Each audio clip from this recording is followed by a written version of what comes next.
பிரபாகரனை ஏற்றுக்கொள்ளக்கூடியவங்க தான் தமிழின தலைவராட்டு சீமான் தலைமையில கூட்டணி போக முடியும். ரைட் டு செல்ஃப் டிட்டர்மினேஷனுக்கு தீர்மானம் போட்டார். ஜெயலலிதாவே சட்டமன்றத்துல தடை செய்யணும்னு கட்சியை தீர்மானம் போட்டாங்க. தடை பண்ணலாம் முடியாது. அந்த அளவுக்கு வில்போர் உள்ள ஒரு தலைவர். சீமான் கூட்டணி போக மாட்டாரு, கண்டிப்பா போக மாட்டாரு. வில்போரோட இருப்பாரு. போனா ராமதாஸ் மாதிரி அவரும் வில்போர் இழந்துட்டாரு நான் சொல்லிட்டு போறேன்னு. ஆடு நனைகிற தண்ணி ஓனா எழுதுற மாதிரி, நீலி கண்ணீர் வடிக்கிற மாதிரி, ஐயோ சீமான் ஓட்ட பிரிக்கிறாரு, ஐயோ சீமான் ஓட்ட எடுத்து எம்பி எம்எல்ஏ ஆகாண்டாமா அப்படின்னு அவங்க ஒரு போலி அனுதாபத்தை காட்டுறாங்க. அவங்களுக்கெல்லாம் ஒரு அச்சம் இருக்குது. திருமாவளவன் அணி மாறினாருன்னா அவருக்கு பரேசம் எல்லாம் சீமான் பின்னாடி போயிடும். சீமான் தலைமையிலேயே பல அலைன்ஸ் கற்பனைகளை ஓட்டுவாங்க. சீமான் தலைமையில அவரு வந்துருவாரு, இவரு வந்துருவாரு, இப்படி எல்லாம் ஓட்டுவாங்க. ஓடிட்டு தான் இருக்கும். பட் சீமானுக்கு தனிச்சு போட்டிடுறதுதான் அடுத்த கட்ட. குறிப்பா விஜய் வந்தா சீமான பாதிக்குன்னு தான் நிறைய பேர் தங்கள் ஆசைய சீமானுக்கு எதிராட்டு பேசிட்டு இருந்தாங்க. கொய்யோ முய்யோன்னு கதறக்கூடிய லெவலுக்கு அம்பேத்கர் பேசக்கூடிய நாம் தமிழர் கட்சி சிம்பலை போட்டு விஜய் ஒரு விளம்பரத்தை கொடுத்து இன்டைரக்டா நாம் தமிழருக்கு ஆதரவுன்னு காட்டிட்டு போயிட்டாப்ல. விஜய் சிஏ எதிர்ப்புல இருக்கக்கூடிய காங்கிரஸோட 10 எம்பிகளும் விஜய் எங்களை ஆதரிக்கிறாரு, விஜய் ரசிகர்லாம் எங்களுக்கு ஓட்டு போடுங்க. திமுக ஸ்டாலினை எதிர்க்க முடியாம ஸ்டாலின் கட்சியில இருக்கக்கூடிய, அதாவது இன் வேர்ட்ஸ் ஆஃப் சீமான், கங்கார் குட்டி மாதிரி இருக்கக்கூடிய ஒருத்தரை விஜய் எதிர்க்கிறாருன்னா விஜய்க்கு ரேஞ்சு காலி. குக்கு செய்திகள் நேயர்களுக்கு வணக்கம். இன்றைய விவாத நிகழ்ச்சியில நம்மோடு இணைந்திருக்கும் சிறப்பு விருந்தினர் மூத்த அரசியல் திறனாய்வாளர் மரியாதைக்குரிய திரு ரவீந்திரன் துரைசாமி ஐயா தான் இணைஞ்சிருக்காங்க. சார் வணக்கம். வணக்கம். எப்படி சார் இருக்கீங்க? நல்லா இருக்கும் தம்பி. ஓகே. தொடர்ச்சியா செந்தமிழன் சீமான் அவர்கள் தனிச்சே நின்றுட்டு வர்றாரு. 2016 இருந்து 1.1% இப்ப 6.8% கடந்த சட்டமன்ற தேர்தலில் வாங்கியிருக்கிறாரு. இப்ப அவர் தொடர்ச்சியா நேற்று தினம் கூட பிரஸ் மீட்ல கூட அவர் மீது கேள்வி வைக்கப்பட்டது, கூட்டணி உங்க தலைமையில அமையுமாங்கிறது போது. அப்போ அவர் சொன்னாரு, நான் ஒரு குறிப்பிட்ட சதவீதத்தை நான் கிராஸ் பண்ணணும், அப்புறம் என்னுடைய ஒத்த கருத்து இருக்கக்கூடிய கொள்கை சார்ந்த கட்சிகள் எல்லாம் ஒன்று சேர்க்கணும் அப்படின்ற மாதிரி சொல்றாரு. சோ அவர் தனிச்சு நிக்கிற வரைக்கும் தான் அவருக்கான பலம்னு சொல்லி நீங்க சொல்லிட்டு வரீங்க. ஆனா அவர் கூட்டணியை நாடுற மாதிரி தெரியும். நாடல்ல, அவர் தலைமையில வர்றதை சேர்த்துக்க தயாருங்கிறாரு. அவர் தலைமையில வர்றதுக்கு நிறைய பேர் தயாரா தான் இருக்கிறாங்க. அதுல அவர் செலக்டிவா தான் இருக்கிறாரு. அவர் கொள்கைக்கு தக்கன உள்ள இது அவர் போறாரு. சோ அந்த இடத்துக்குள்ள அவரு தனிச்சுதான் போவாரு. ஏன்னா அவர் பிரபாகரன் வாழ்கன்னு நான் சொல்லுவேன், கூட்டணி கட்சிக்காரரு மேடையில இருந்து எழுந்தி ஓடிச்சாருன்னா நான் என்ன செய்வேன்னு கேட்கிறாரு. அப்போ பிரபாகரனை ஏற்றுக்கொள்ளக்கூடியவங்க தான் தமிழின தலைவராட்டு பிரபாகரனை ஏற்றுக்கொள்ளக்கூடியவங்க தான் அவர் சீமான் தலைமையில கூட்டணி போக முடியும். இதுதான் அதுல மெயின் பாயிண்டா அவர் சொல்றாரு. அப்போ அது இன்னொரு ஆங்கிள் என்ன பாக்குறாருன்னா, சீமான் கூட கூட்டணி போனா அது ஜெயிக்கும், நமக்கு லாபம்னு அந்த கூட்டணி போகக்கூடிய கட்சியும் கருதணும். ஒண்ணு கொள்கை அடிப்படையில வேலுப்பிள்ளை பிரபாகரனை ஏத்துக்கணும், இன்னொன்னு மெட்டீரியல் பொலிட்டிக்ஸ்னா அது வினபிலிட்டியை கொடுக்கணும்னு ஏத்துக்கணும். இந்த 2 கான்செப்ட் இருந்தாதான் கூட்டணி அமையும். இந்த 2 கான்செப்டுக்கு நாம இன்னும் கொஞ்சம் பெரிய வளர்ச்சி அடைஞ்சோம்னா கூட்டணிகள் ஒத்த கருத்து உள்ளவங்க வருவாருங்கிறத சீமான் பேசுறாரு. இதுல ஒன்னும் தவறான இது இல்லை. பட் அல்டிமேட்டா அவரு 150 தொகுதிகள்ல 25 to 30 வயசு உள்ள இளைஞர்களையும் இளம் பெண்களையும் பிரபலகுமார் மகாந்தா அசாம்ல ஆட்சியை பிடிச்சார் இல்லையா மாணவர்களை வச்சு, அந்த மாதிரி 25 to 30 ஏஜ்ல கேண்டிடேட்டா 150 தொகுதியில நிறுத்தணும் அவர் சொல்லிட்டாரு. மீதி 84 கூட அவர் கட்சியில உள்ள முன்னணி தலைவர்களுக்கு, முக்கியமான தொடர்ந்து நிற்கக்கூடியவங்களுக்கு, இந்த மக்களவை தேர்தலில் 39 பேர் நின்னாங்க, எல்லாருமே வெயிட்டான கேண்டிடேட்ஸ். அவங்கள அசம்பிளிக்கு அவங்கள அகாமடேட் பண்ண வாய்ப்பு இருக்கு. இந்த மாதிரிதான் அவரோட திட்டமே தனிச்சுங்கிற லெவல்லதான் திட்டமா இருக்குது. நீங்க ஊடகவியலாளர்கள் அவர்கிட்ட கூட்டணி தொடர்ந்து என்னன்னா சீட்டு வரலான்னா எப்படி அது இதுன்னு அவரை கேள்வி கேட்கும் போது அவர் அந்த பதில சொல்றாரு. நிதானமா தான் சொல்றாரு. ஏன்னா அவரு நாமே மாற்று, நாம் தமிழரே மாற்றுன்னு வந்தோம். நமக்கு ஒரு பாப்புலாரிட்டி இருக்கு, அதுல கொஞ்சம் ஓட்டை வாங்கிக்கிட்டு கொஞ்சம் சில 100 கோடிகளை தருவாங்க, சில சீட்டுகளை தருவாங்கன்னு நோட்டுக்கும் சீட்டுக்கும் விலை போகணுங்கிற எண்ணத்துல அவர் வந்த ஒரு மாதிரி தெரியல. நான் பிரச்சாரத்தில் கூட சொன்னாரு, 1000 கோடி ரூபாய்கள்லாம் எனக்கு பேரம் பேசப்பட்டது அப்படின்னு கூட சொன்னார். சரி, அவர் அது அரசியல் அரங்கத்துல அதெல்லாம் நடந்துட்டு தானே இருக்குது. அதனால நோட்டுக்கு சீட்டுக்கும் விலை போகக்கூடியவங்க இல்லைங்கிறத அவர் திரும்ப திரும்ப சொல்றாருன்னா அவர் தனித்து போட்டிங்கிறதுல உறுதியா இருக்கிறாரு. அந்த தனிச்சு போட்டிங்கிற உறுதி தான் அவரை வளர்த்துட்டு இருக்குது. சோ தனிச்சு போட்டிங்கிறதுக்கு ஒரு பேக்கிங் இருக்கு. இது அண்ணாமலையே இதை ஒத்துக்கிட்டாரு. ஒரு பேட்டியில சொல்லியிருப்பாரு, சீமானனுக்கு வாக்கு உயர்வுக்கு காரணம் கருத்தியல் இல்ல, அவர் தனிச்சு போட்டின்னு இருக்கிறாரு. அண்ணாமலைக்கு பாயிண்ட் ஆஃப் வியூ தனிச்சு போட்டிங்கிறதுக்கு ஒரு வாக்கு வலிமை இருக்குது. அந்த வாக்கு வலிமை 5வது முறையா தனிச்சு போட்டியிடும் போது சீமானுக்கு பெரிய அளவுல இருக்கும். நானே பலமுறை சொன்னேன், செந்தமிழன் சீமான் மதிப்புக்குரிய டாக்டர் ஐயாவோட வில்போர் உள்ளவர். டாக்டர் ஐயா வில்போர் உள்ள ஒரு தலைவர், சந்தேகமே இல்ல.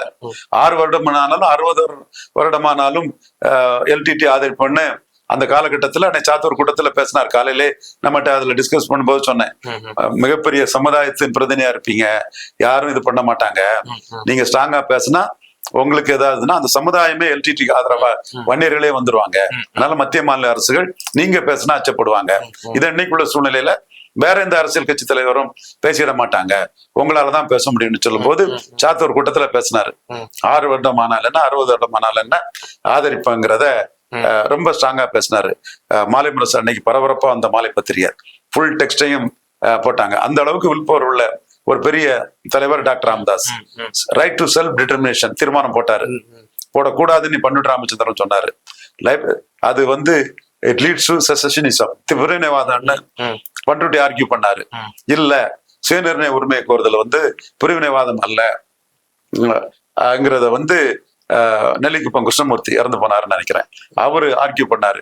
என்கிட்ட என்னன்னு கேட்டாப்புல, நான் இவங்க 2 மலைகள் மோதும் போது நம்ம என்ன சொல்ல, நீங்க என்ன முடிவு ஒன்னாலும் எடுங்கிறத சொன்னோம். பட் துணிஞ்சி ரைட் டு செல்ஃப் டிட்டர்மினேஷனுக்கு தீர்மானம் போட்டாரு. ஜெயலலிதாவே சட்டமன்றத்துல தடை செய்யணும்னு கட்சிய தீர்மானம் போட்டாங்க. தடை பண்ணாலாம் முடியாது. அந்த அளவுக்கு வில்போர் உள்ள ஒரு தலைவர். அவரே சீமானுக்கு வில்போர்ல அவருக்கே இல்லைன்னு நான் பேசினேன். திரும்ப சொன்னேன், டாக்டர் ராமதாஸ் அந்த வில்போரோட நிக்கல, கார் உள்ளவரும் பார் உள்ளவரும் என்ன சொன்ன பார் இல்ல அப்படி எல்லாம் எழுதி தரேன் இதெல்லாம் சொன்னவரு. கூட்டணி போயிட்டாரு. அப்போ அவர் வில்போரை இழந்துட்டாரு, தனித்துவத்தை இழந்துட்டாரு, வில்போரை இழந்துட்டாரு.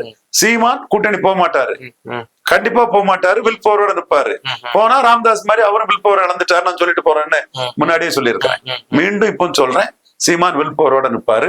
வரும்போதே நாம் தமிழரை மாற்றி வந்தவரு. அந்த மாற்றுங்கிறதுலதான் அவருக்கு மக்கள் ஆதரவு பெருகுது.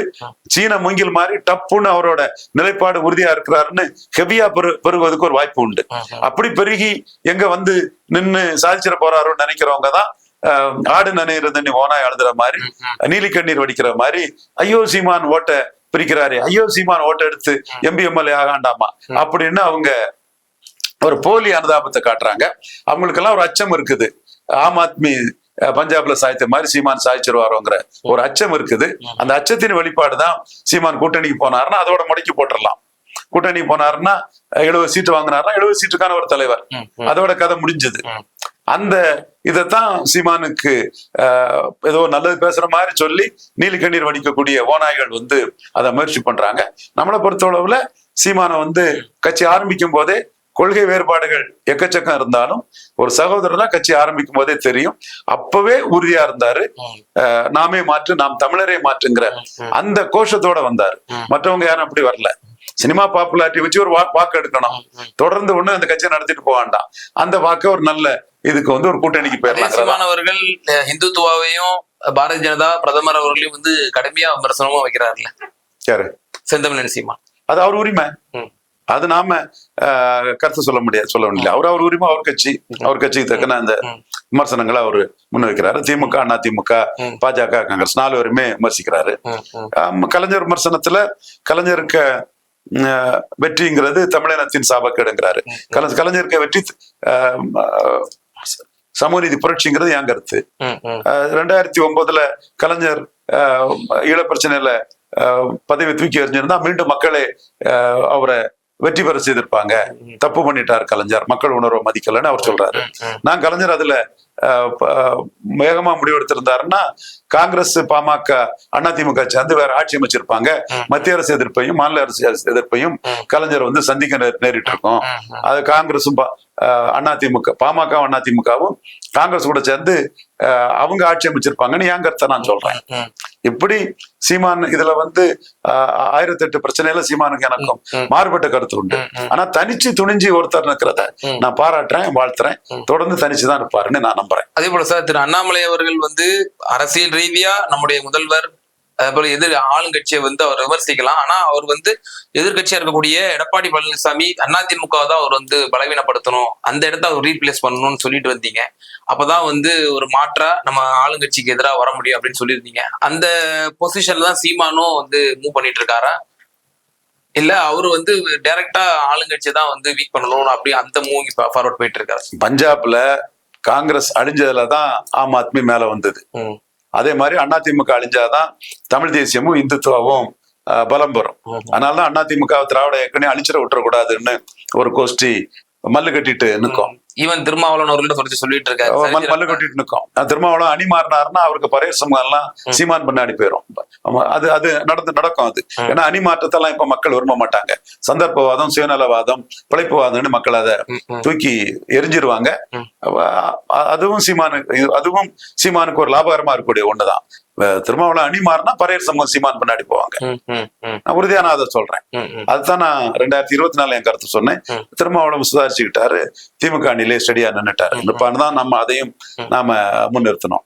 சோ இந்த அரசியல் களம் 2020 பீகார் மாதிரி தமிழ்நாடு களம் வந்து 26ல ரொம்ப வித்தியாசமா இருக்கும்.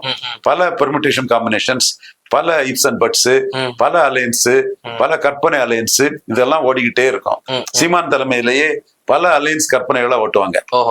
சீமான் தலைமையில அவரு வந்துருவாரு, இவரு வந்துருவாரு, இப்படி எல்லாம் ஓட்டுவாங்க, ஓடிட்டு தான் இருக்கும். பட் சீமானுக்கு தனிச்சு போட்டிடுறதுதான் அடுத்த கட்ட ஒரு ஜம்ப கொடுக்குங்கிறது என்னோட கணிப்பு. இறுதியான கேள்வி சார், 2026 சட்டமன்ற தேர்தல்ல வந்து புதுசா விஜய் அவர்கள் வேற ஒரு கட்சியை துவங்கி இருக்காரு. அவரு ஒரு பிரபலமான முகம் தமிழ்நாட்டுக்கு, அவரு ஒரு ரோல் பிளே பண்ண போறாரு. சோ அவருடைய வாக்கு இப்போ ஒரு குறிப்பிட்ட சதவீத வாக்கு வாங்குறாரு அப்படின்னா அது யார சார் வந்து கடுமையா பாதிக்கும் நீங்க வந்து நினைக்கிறீங்க? அது வாங்கும் போது யாரெல்லாம் என்னென்ன பெர்சன்டேஜ் எடுத்திருக்காங்கன்னு பார்த்தாதான் சொல்ல முடியும். இப்ப ஆசைக்கு அவரை பாதிக்கும் இவரை பாதிக்கும்னு சொல்லிக்கிடலாம். அது அவங்கவுங்க ஆசைக்கு சொல்லிக்கிடலாம். குறிப்பா விஜய் வந்து சீமான பாதிக்கும்னு தான் நிறைய பேர் தங்கள் ஆசைய சீமானுக்கு எதிராட்டு பேசிட்டு இருந்தாங்க. என்ன ஆச்சு பாவம், அவங்க இதுல புதக்கடின்னு அவங்கள தொகுதியை கிளத்திக்கு போட்டுட்டாரு விஜய். மைக் சின்னத்தை போட்டு விளம்பரம் கொடுத்து அந்த மாதிரி எல்லாம் கனவு கண்டவங்களை பலரும், அந்த பேரெல்லாம் எனக்கிட்டே தெரிஞ்சவங்க இருக்காங்க, அவங்க பேரை சொல்லி இது பண்ண விரும்பலன்னா அவங்களெல்லாம் பரிதாப கேசுகளாக்கி கொய்யோ முய்யோன்னு கதறக்கூடிய லெவலுக்கு அம்பேத்கர் பேசக்கூடிய நாம் தமிழர் கட்சி சிம்பலை போட்டு விஜய் ஒரு விளம்பரத்தை கொடுத்து இன்டைரக்டா நாம் தமிழருக்கு ஆதரவுன்னு காட்டிட்டு போயிட்டாப்ல. விஜய் என்ன முடிவு எடுக்கிறாருங்கிறத அவர் தான் சொல்லணும். ஆனா விஜய் என்ன முடிவு எடுத்தாலும் அந்த ஓட்டு வந்து திமுக எதிர்ப்பு வாக்கள் தான். திமுக எதிர்ப்பு வாக்கள் தான் ஒண்ணு. ரெண்டாவது, விஜயகாந்த் வரும்போதும் கமலஹாசன் வரும்போதும் பாதிக்கப்பட்டது அதிமுக தான். லேடி எம்ஜிஆர் ஜெயலலிதா, கருப்பு எம்ஜிஆர் விஜயகாந்தால பாதிக்கப்பட்டார். அதே மாதிரி கமலஹாசன் வந்து எம்ஜிஆர் ஆட்சி அமைப்புன்னு சொன்னதுல அதிமுக எடப்பாடி பழனிசாமியும் பன்னீர்செல்வம் ரெட்டையர்கள் பாதிக்கப்பட்டாங்க. எம்ஜிஆர் ஆட்சி அமைப்பு கமலஹாசன் சொன்னதுல பன்னீர்செல்வமும் எடப்பாடி பழனிசாமியும் பன்னீர்செல்வம் பாதிக்கப்பட்டாங்க. ஆனா சீமான் அப்ப எம்ஜிஆர் ஊழல் பெருச்சாளி, முல்லை பெரியார மலையாளிங்கிறனால தமிழர் நலன் விட்டு கொடுத்துட்டாரு, சாராயவாரிகளை கல்வி தந்தை ஆக்கினாருன்னு கமலஹாசன் எம்ஜிஆர் ஆட்சி அமைப்புன்னு சொல்லும் போது சீமான் வந்து எம்ஜிஆர் ஊழல் பெருச்சாளின்னு சொன்னவர்.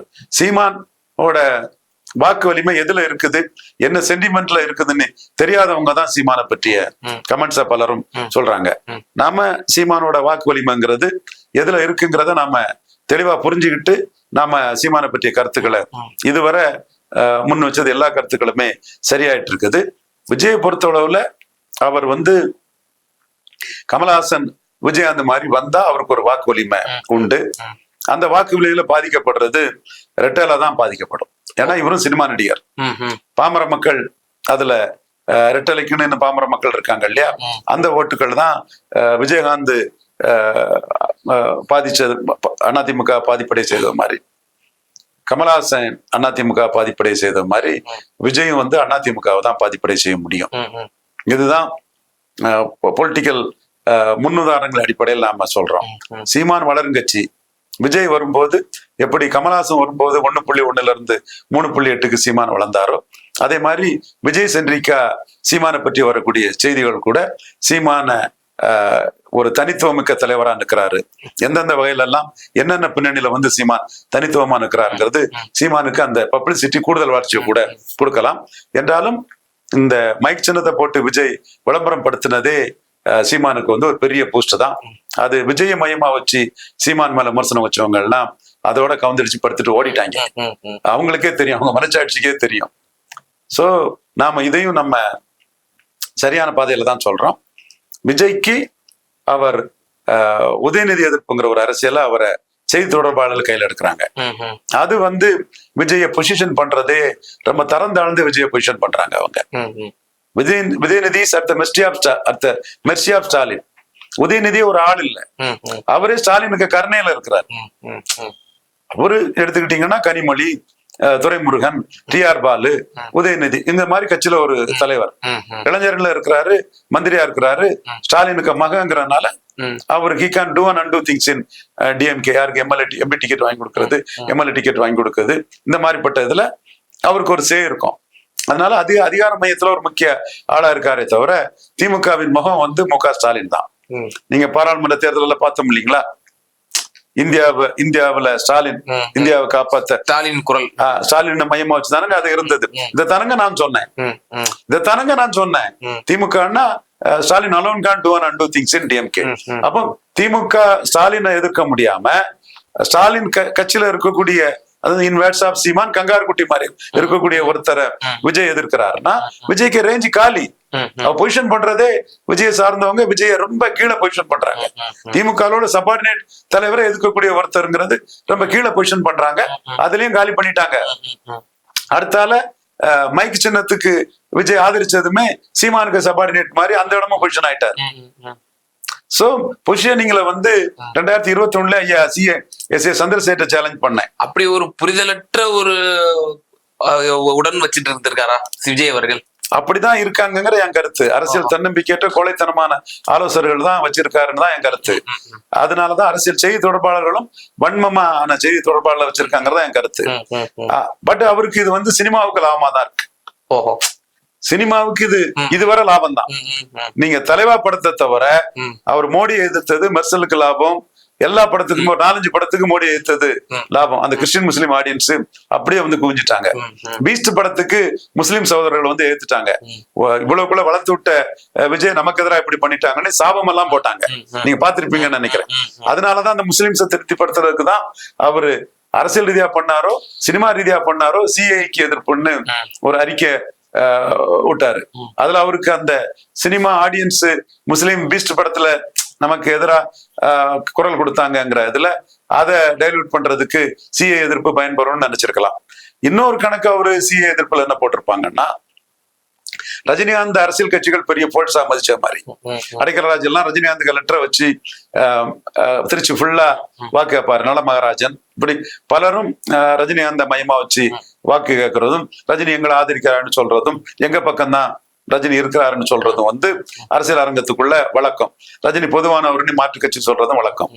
அந்த இடத்துக்குள்ள விஜய் சிஏ எதிர்ப்புல இருக்கக்கூடிய காங்கிரஸோட 10 எம்பிகளும் விஜய் எங்களை ஆதரிக்கிறாரு, விஜய் ரசிகர்லாம் எங்களுக்கு ஓட்டு போடுங்க, விடுதலை சிறுத்தைகள் 2 எம்பிகளும் விஜய் சிஏ எதிர்க்கிறாரு, அது எங்களுக்கு தான் மறைமுக ஆதரவு, எங்களுக்கு வாக்களிங்கன்னு ஓட்டு கேட்பாங்கன்னு அவர் எதிர்பார்த்திருக்கலாம்.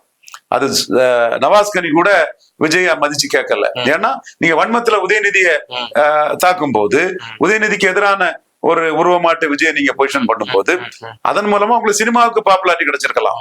உதயநிதியை அச்சப்பட்டு போட்டிக்கு படம் நம்ம ஏதாவது ரிலீஸ் பண்ணா அது வம்பு வரும், அது உதயநிதி விஜய்க்கு எதிராக போறாருன்னு விஜய் உதயநிதி ஒதுங்கலாம். அது உங்களுக்கு சோலோ ரிலீஸுக்கு சினிமாவுக்கு லாபத்தை கொடுக்கலாம். ஆனா அரசியல் ரீதியா வந்து அது உங்களுக்கு நஷ்டத்தை கொடுக்கும். உங்க பொசிஷன்லயே உங்களை நீங்க குறைச்சி உங்களை மதிப்பிடுறீங்கன்னு தான் அது ஆகி போகும். பட் நீங்க திமுக கூட்டணி கட்சிகள் உங்களை சிஏஏ மேட்டர்ல உங்க ஆதரவை கேட்பாங்க நீங்க நினைச்சிருந்தீங்கன்னா அவங்க உதயநிதி ஸ்டாலின் தான் பெருசு. உதயநிதி ஸ்டாலின்ங்கிற ஒரு இளைஞரணி தலைவர், ஸ்டாலின் தலைவருக்கு மகன். சோ அந்த இடத்துக்குள்ள திமுக ஆதரவுல நம்ம மக்கள் ஆதரவு, ஊடக ஆதரவு, பணபலம் எல்லாமே வந்து கேடர் ஸ்ட்ரென்த் எல்லாமே திமுக ஆதரவுல அவங்க ஜெயிக்கிறாங்க. அப்ப அந்த இடத்துல அவங்க எப்படி உதயநிதி ஸ்டாலின் உதயநிதி ஸ்டாலினை மீறி விஜய்க்கு வந்து ஒரு இம்பார்ட்டன்ஸ் கொடுப்பாங்க. யாருமே இவர் சிஏ எதிர்த்து அறிக்கை விட்டதை எந்த அரசியல் கட்சியுமே கண்டுக்கல. இவர் கண்டுகிட்ட ஒரே அரசியல் கட்சி வந்து ரவீந்திரநாத் குமார், இவரு தேனி தொகுதி எம்பி, அவர் மட்டும் விஜயை வந்து மதிச்சாரு. ஆனா அவர் வந்து சிஏஏ ஆதரவு சக்தி.